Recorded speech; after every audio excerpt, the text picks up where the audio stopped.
स्वागत है आपका अपने चैनल कला वर्ग में। और हम पढ़ रहे थे संविधान का राजनीतिक दर्शन चैप्टर नंबर 10। इसी को हम कंटिन्यू करते हैं और ये हमारी वीडियो का पार्ट 2 है। संविधान सभा की ओर मुड़कर क्यों देखें। जिस सभा ने हमारे लिए संविधान बनाया है उसके बारे में हमें जानना बहुत आवश्यक है।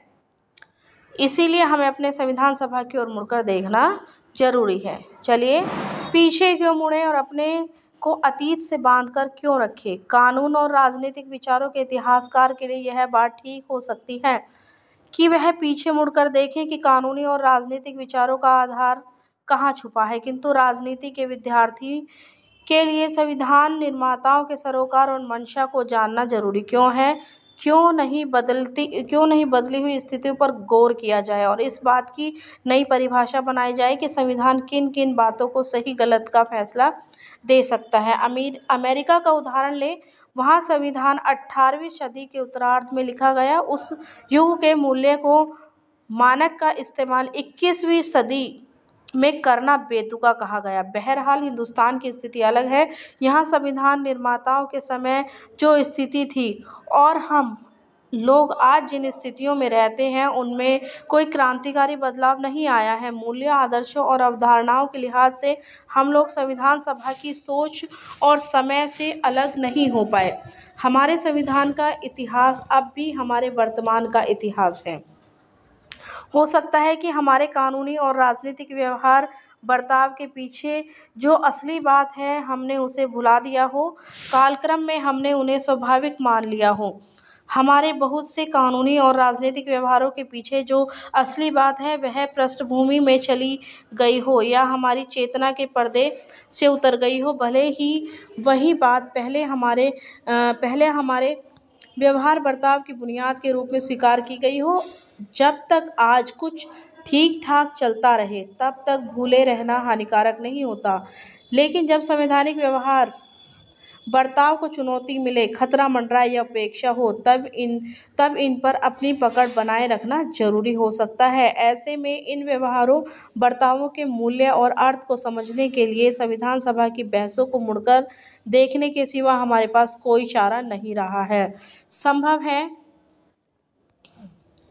इस क्रम में हमें और पीछे यानी औपनिवेशिक भारत में जाकर पड़ताल करनी चाहिए।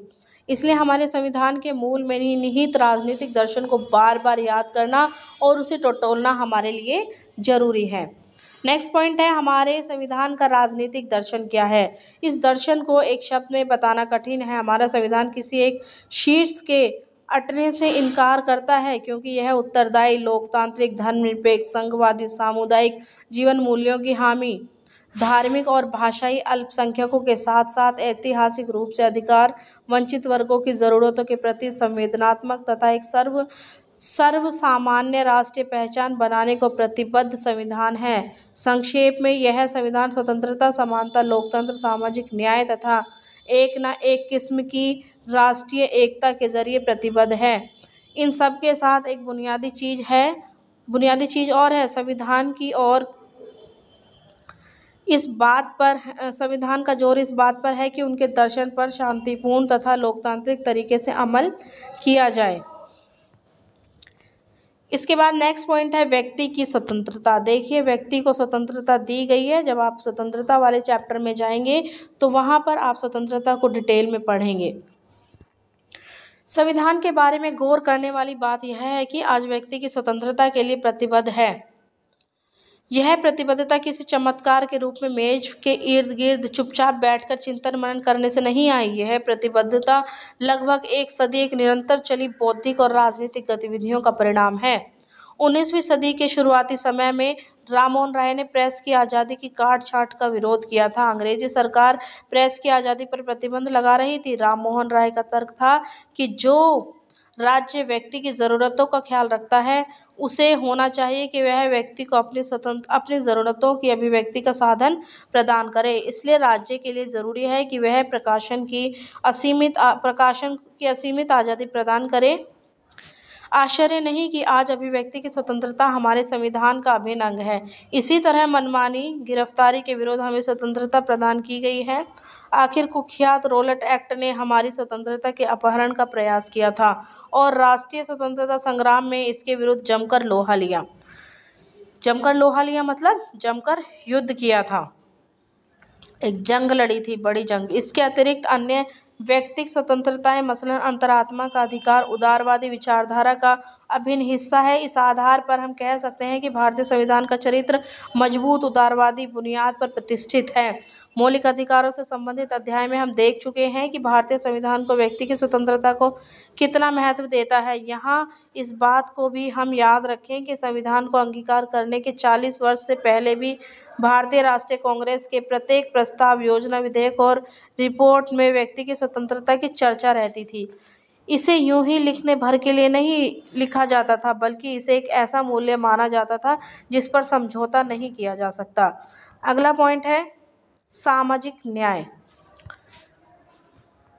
जब भारतीय संविधान को उदारवादी कहा जाता है, उदारवादी मतलब जिसमें स्वतंत्रता दी जाती है, उदार होना, एक आसान रवैया अपनाना, तो इसका अर्थ इतना भर नहीं होता कि यह संविधान यूरोपीय शास्त्रीय परंपरा के अर्थ में उदारवादी है। राजनीतिक सिद्धांत की अपनी किताब में आप उदारवाद के बारे में समझेंगे। शास्त्रीय उदारवाद, क्लासिकल लिबरलिज्म, सामाजिक न्याय और सामुदायिक जीवन मूल्यों के ऊपर हमेशा व्यक्ति को तरजीह देता है। भारतीय संविधान का उदारवाद इससे 2 मायनों में अलग है। पहली बात तो यह है कि हमारा संविधान सामाजिक न्याय से जुड़ा है। अनुसूचित जाति और अनुसूचित जनजाति के लिए आरक्षण का प्रावधान इसका सर्वोत्तम उदाहरण है। संविधान निर्माताओं का विश्वास था कि मात्र समता का अधिकार दे देना इन वर्गों के साथ सदियों से हो रहे अन्याय के लिए तथा इनके मताधिकार को वास्तविक अर्थ देने के लिए काफ़ी नहीं है। इन वर्गों के हितों को बढ़ावा देने के लिए विशेष संवैधानिक उपायों की ज़रूरत है। इस कारण संविधान निर्माताओं ने अनुसूचित जाति और अनुसूचित जनजाति के हितों की रक्षा के लिए बहुत से विशेष उपाय किए। इसका उदाहरण है अनुसूचित जाति और अनुसूचित जनजाति के लिए विधायिका में सीटों का आरक्षण। संविधान के विशेष प्रावधानों के कारण ही सरकारी नौकरियों में इन वर्गों को आरक्षण देना संभव हो सका।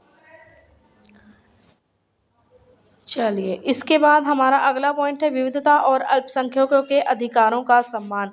संविधान का उदारवाद सामुदायिक जीवन मूल्यों का पक्षधर है।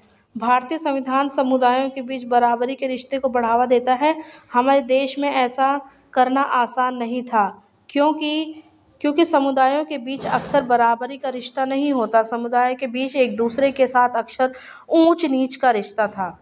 कुछ वर्ग अपने आप को उच्च मानते थे तो वो निम्न वर्गों को किसी काम में आगे नहीं आने देते थे, बल्कि उनको दबाकर ही रखना चाहते थे। तो भारतीय समाज में बराबरी का रिश्ता देना एक बहुत मुश्किल काम था। इसके लिए एक लंबी जंग लड़नी पड़ी।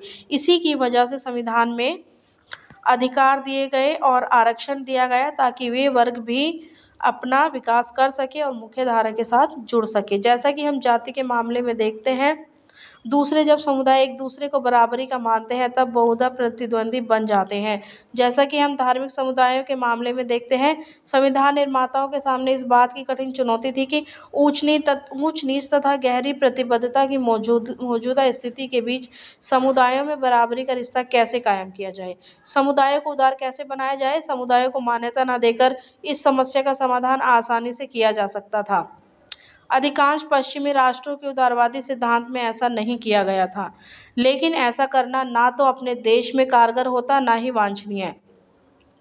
इसका कारण यह नहीं कि भारतीय अन्य लोगों की तुलना में समुदाय से कहीं ज़्यादा जुड़े हैं। हर जगह के व्यक्ति सांस्कृतिक समुदाय से जुड़े होते हैं और ऐसा हर समुदाय की अपनी परंपरा, मूल्य, रीति रिवाज तथा भाषा होती है। समुदाय का सदस्य इसमें भागीदार होता है। उदाहरण के लिए फ्रांस और जर्मनी में व्यक्ति भाषाई समुदाय का सदस्य होता है और इससे वह बड़ी गहराई से जुड़ा होता है। हम लोग सामुदायिक जीवन मूल्यों को ज़्यादा खुले तौर पर स्वीकार करते हैं और यही बात हमें खास बनाती है। इससे भी ज़्यादा महत्वपूर्ण बात यह है कि भारत में अनेक सांस्कृतिक समुदाय हैं। जर्मनी तथा फ्रांस के विपरीत भारत में बहुत से भाषाई और धार्मिक समुदाय हैं। इसी कारण हमारे संविधान के लिए समुदाय आधारित अधिकारों को मान्यता देना जरूरी हो गया है।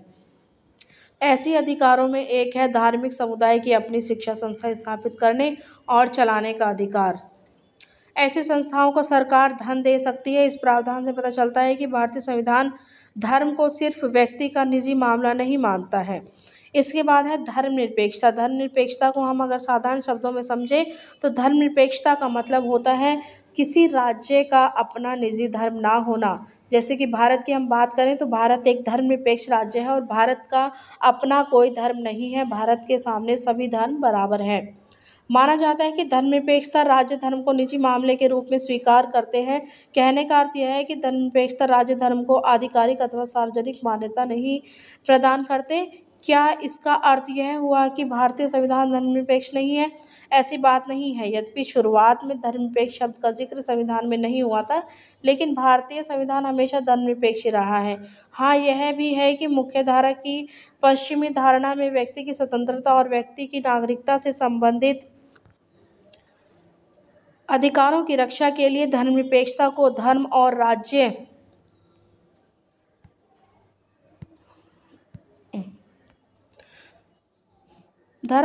के पारस्परिक निषेध के रूप में देखा गया है। इसके बारे में आप राजनीतिक सिद्धांतों में विस्तार से पढ़ेंगे। पारस्परिक निषेध शब्द का अर्थ होता है धर्म और राज्य दोनों एक दूसरे के अंदरूनी मामले से दूर रहेंगे।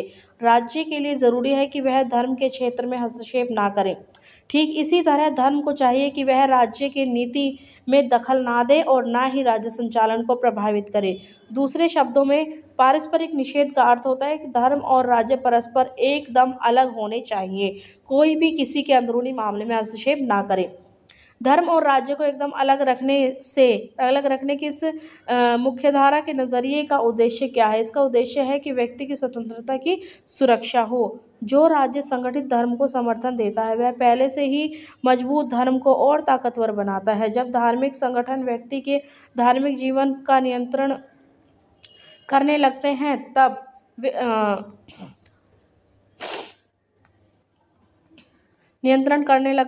जब वे यह तक बताने लगे कि किसी व्यक्ति को ईश्वर से किस तरह जुड़ना चाहिए, कैसे पूजा प्रार्थना करनी चाहिए, तो व्यक्ति के पास इस अर्थ में अपनी धार्मिक स्वतंत्रता की रक्षा के लिए राज्य से अपेक्षा करने का विकल्प होना चाहिए। लेकिन जिस तरह राज्य ने स्वयं को इन संगठनों से हाथ मिला लिया है तो वह क्या सहायता देगा? इसलिए व्यक्ति की धार्मिक स्वतंत्रता की रक्षा के लिए जरूरी है कि राज्य धार्मिक संगठनों की सहायता ना करे। लेकिन इसके साथ साथ यह भी ज़रूरी है कि राज्य जैसी ताकतवर संस्था धार्मिक संगठनों को यह बताने लगे कि उन्होंने अपना काम कैसे किया। इससे भी धार्मिक स्वतंत्रता बाधित होती है। इसी कारण राज्य के लिए जरूरी है कि वह धार्मिक संगठनों को बाधा ना पहुंचाए। संक्षेप में राज्य को चाहिए कि वह ना तो धर्म की मदद करे और ना ही उसमें बाधा पहुंचाए। इसके बदले राज्य के लिए धर्म से एक सम्मानजनक दूरी बनाए रखना जरूरी है।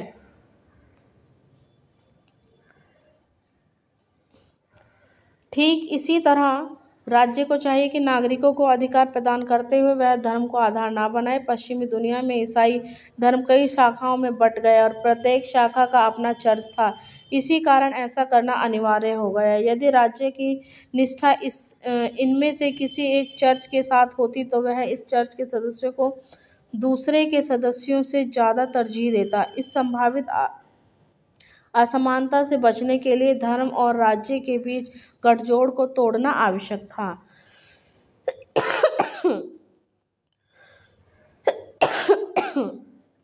माना गया कि राज्य को व्यक्ति के अधिकारों की रक्षा करनी चाहिए, उस व्यक्ति का धर्म कोई भी हो। ठीक है, तो राज्य का कर्तव्य है कि वह व्यक्ति के अधिकारों की रक्षा करे, ना कि ये देखे कि उसका धर्म क्या है।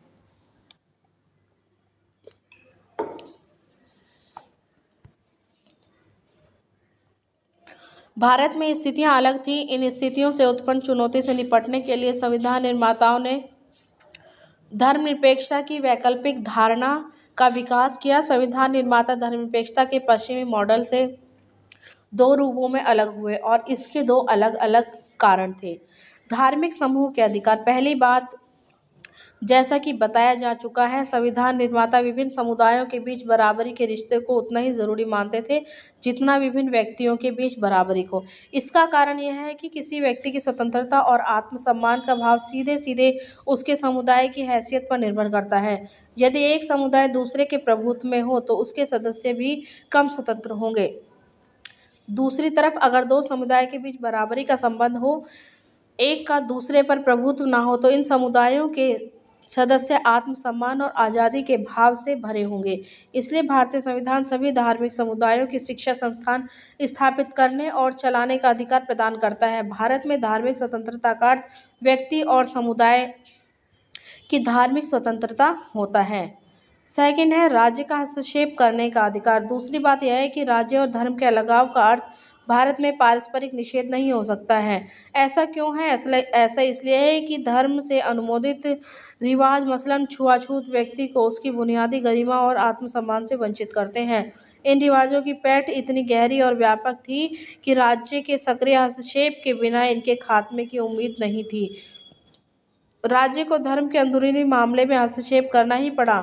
ऐसे हस्तक्षेप हमेशा नकारात्मक नहीं होते। राज्य में धार्मिक समुदायों की मदद भी कर सकता है। मिसाल के तौर पर धार्मिक संगठन द्वारा चलाए जा रहे शिक्षा संस्थान को वह धन दे सकता है। इस तरह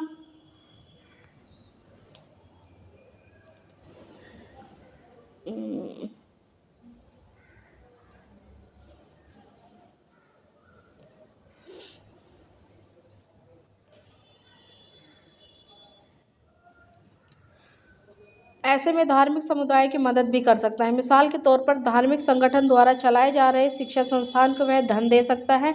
इस तरह राज्य धार्मिक समुदाय की मदद भी कर सकता है और बाधा भी पहुंचा सकता है। यह इस बात पर निर्भर करता है कि राज्य के किन कदमों से स्वतंत्रता और समता जैसे मूल्यों को बढ़ावा मिलता है। भारत में धर्म और राज्य के अलगाव का अर्थ पारस्परिक निषेध नहीं, बल्कि राज्य की धर्म से सिद्धांतगत दूरी है। यह एक जटिल विचार है। इससे राज्य को सभी धर्म से दूरी रखने की छूट मिलती है ताकि वह अवसर के अनुकूल धर्म के मामले में हस्तक्षेप कर सके अथवा ऐसे मामलों में दखल देने से बचा रहे। यह इस बात पर निर्भर है कि इन दोनों में से किस कदम से स्वतंत्रता, समता और सामाजिक न्याय को बढ़ावा मिलता है। हमने अभी तक 3 केंद्रीय विशेषताओं के बारे में पढ़ा। इन्हें हमारे संविधान की उपलब्धियां भी कहा जा सकता है। पहली बात तो यह है कि हमारे संविधान ने उदारवादी व्यक्तिवाद को एक शक्ल देकर उसे मजबूत किया है। यह एक महत्वपूर्ण उपलब्धि है क्योंकि यह सब एक ऐसे समाज में किया गया जहां सामुदायिक जीवन मूल्य व्यक्ति की स्वायत्तता को कोई महत्व नहीं देते अथवा शत्रुता का भाव रखते हैं। दूसरे हमारे संविधान में व्यक्तिगत स्वतंत्रता पर आँच लाए बगैर सामाजिक न्याय के सिद्धांत को स्वीकार किया है। जाति आधारित सकारात्मक कार्य योजना के प्रति संवैधानिक वचनबद्धता से प्रकट होता है कि भारत दूसरे राष्ट्रों की तुलना में कहीं आगे है। क्या कोई इस बात को भूल सकता है कि वह संयुक्त राज्य अमेरिका से सकारात्मक कार्य योजना सन 1964 में नागरिक अधिकार आंदोलन के बाद आरंभ हुई, जबकि भारतीय संविधान ने इसे लगभग 2 दशक पहले ही अपना लिया था। तीसरे, विभिन्न समुदायों के आपसी तनाव और झगड़ों की पृष्ठभूमि में भी भारतीय संविधान ने समूहगत अधिकार जैसे सांस्कृतिक विशेषता की अभिव्यक्ति का अधिकार प्रदान किया। इससे पता चलता है कि संविधान निर्माता उस चुनौती से निपटने के लिए बहुत पहले ही तैयार थे जो 4 दशक पहले बहुसंस्कृतिवाद के नाम से जानी जाती थी। इसके बाद हमारा अगला पॉइंट है सार्वभौमिक वयस्क मताधिकार। सार्वभौमिक वयस्क मताधिकार को हम अपनी अगली क्लास में पढ़ेंगे। तब तक आप देखते रहिए अपना चैनल कलावर्क और करते रहिए इसको like, share and subscribe. Thank you प्यारे बच्चों।